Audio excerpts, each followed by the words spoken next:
wishing you and yours a very Merry Christmas and a prosperous New Year. You are watching Life with Ben, exclusively on PTV.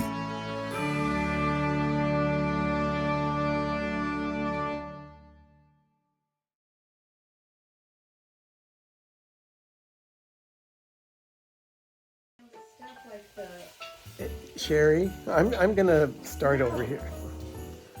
She's being rude. We're back at the villa. It's the weekend before Christmas weekend, and Arnie is busy baking, and Doug is busy making something that is going to be served for dinner. Doug, what's this? Smokehouse sausage from Cuisine Wolfson Sausage Factory. About a pound. Okay. 4, 5, 6 cloves of garlic, I don't know. A whole red bell pepper, 1 giant white onion, and a pound of diced up stew meat. I'm making a version, or it's going to be Walt's chili. As in Walt Disney? Walt Disney's chili. Did he like chili? Yes, it's one of his absolute all-time favorite foods. So I'm browning the meat, and I'm going to brown the sausage, and I'm going to put all kinds of the stuff, brown the onions, the peppers, the garlic, and then I'm going to let it simmer for a couple of hours in a large Dutch oven, a Le Creuset. Now we're going to brown sausages.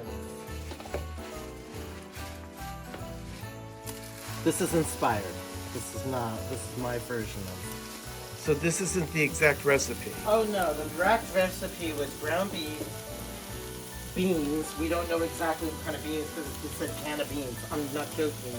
And like a couple teaspoons of some kind of chili. And that was it. Bland. Oh my god, nasty. So, you know, if you want real chili and have the chili effect.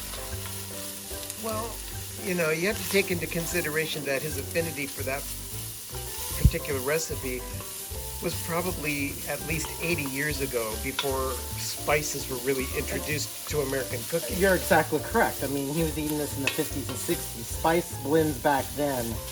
I mean, just to give you context, olive oil that we feel like is just normal today really was not in the kitchens until the mid-90s. Now everybody talks about olive oil this, olive oil that.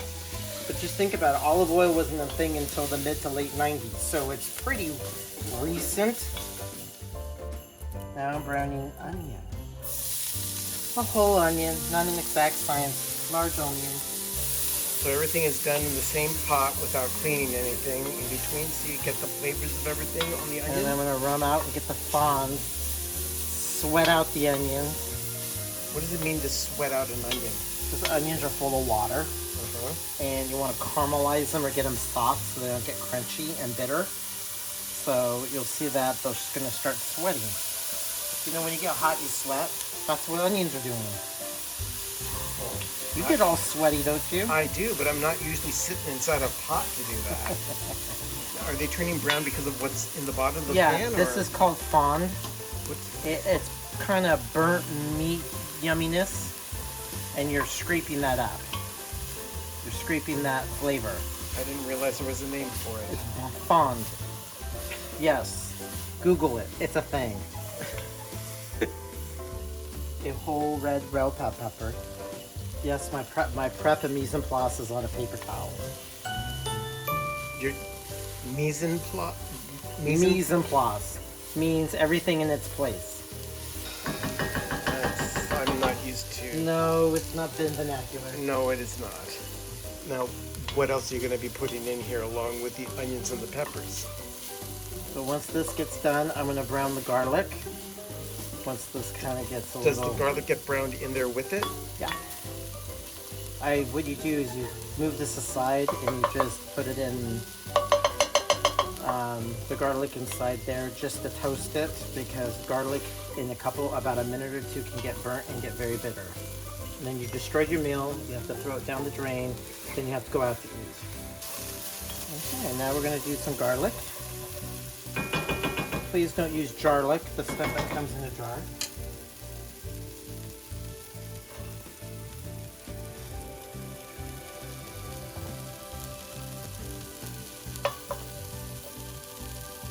I'm noticing I have to cook with my glasses more. I look at everything and I take them off. Like, that's small. It's still technically clear. I put it on, now the pot's like twice the size.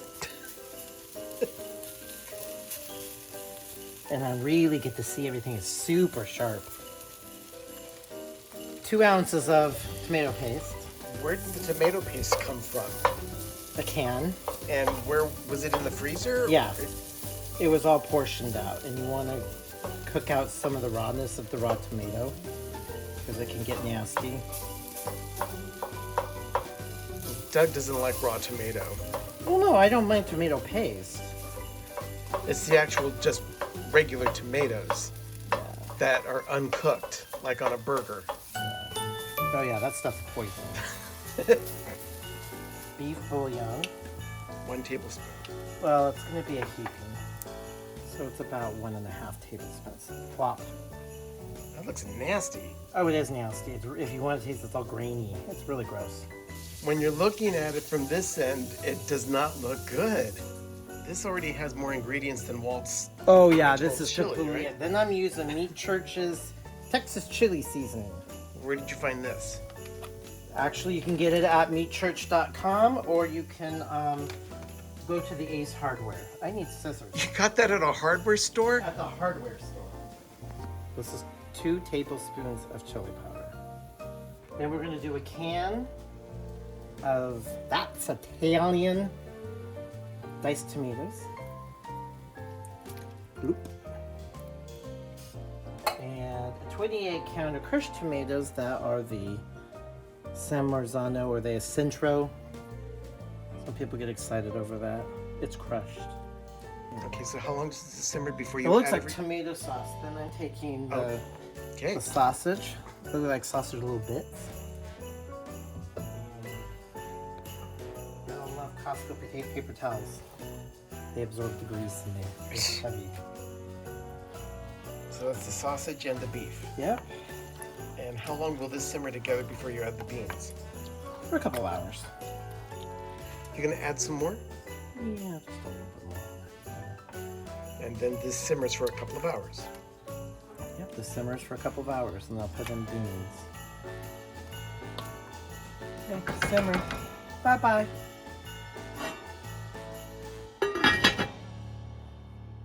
Now that we have been cooking it for about an hour, not quite an hour, I want chili and beans.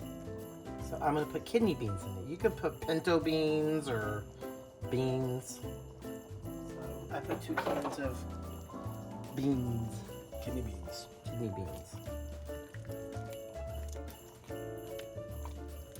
So chili and beans. Look how soupy it looks, but it's also stewy and soupy.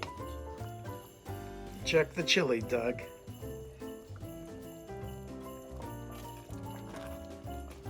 Okay, so that looks appropriately Chilied. well, Chilied? yeah. Sounds like a Douglas to me. Perfect. And little chunks of not charred meat that tastes like sweat, but it's chili beans. This is dessert. Yeah, this is certainly dessert. This is the only bûche de Noël that Doug is making this Christmas season. We're going to be celebrating. We usually have this with everyone, and we're always gathering here at the villa for Christmas, but this year's going to be different. So this doesn't travel well. We're going to have it this weekend instead of next week with Christmas. And I'm happy because I get some.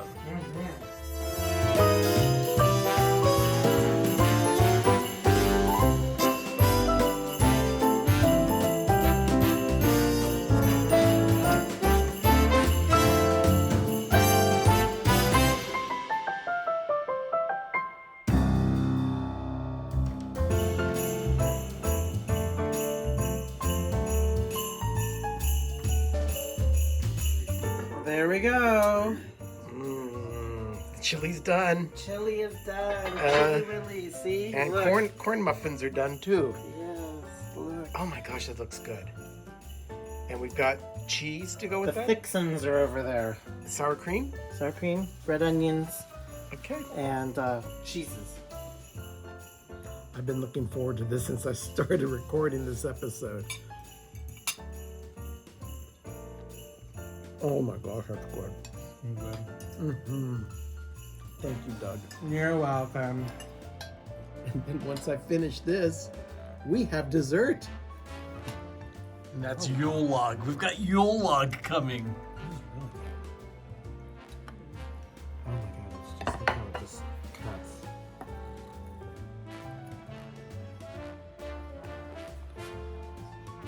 Oh my gosh, that looks delicious. It's very decadent.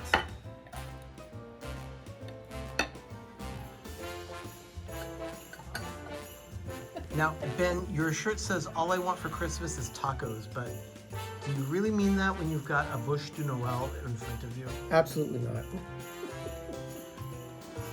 Doug and Arnie have made this a few times over the past few years, and I always look forward to it.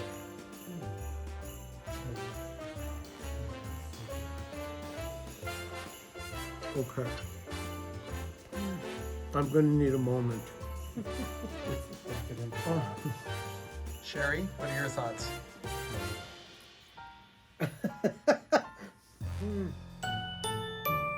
I know Christmas is a few days away still, but this has been a nice way to celebrate today. I hope all of you have a wonderful Christmas season. I know I am. Remember, adventure is out there.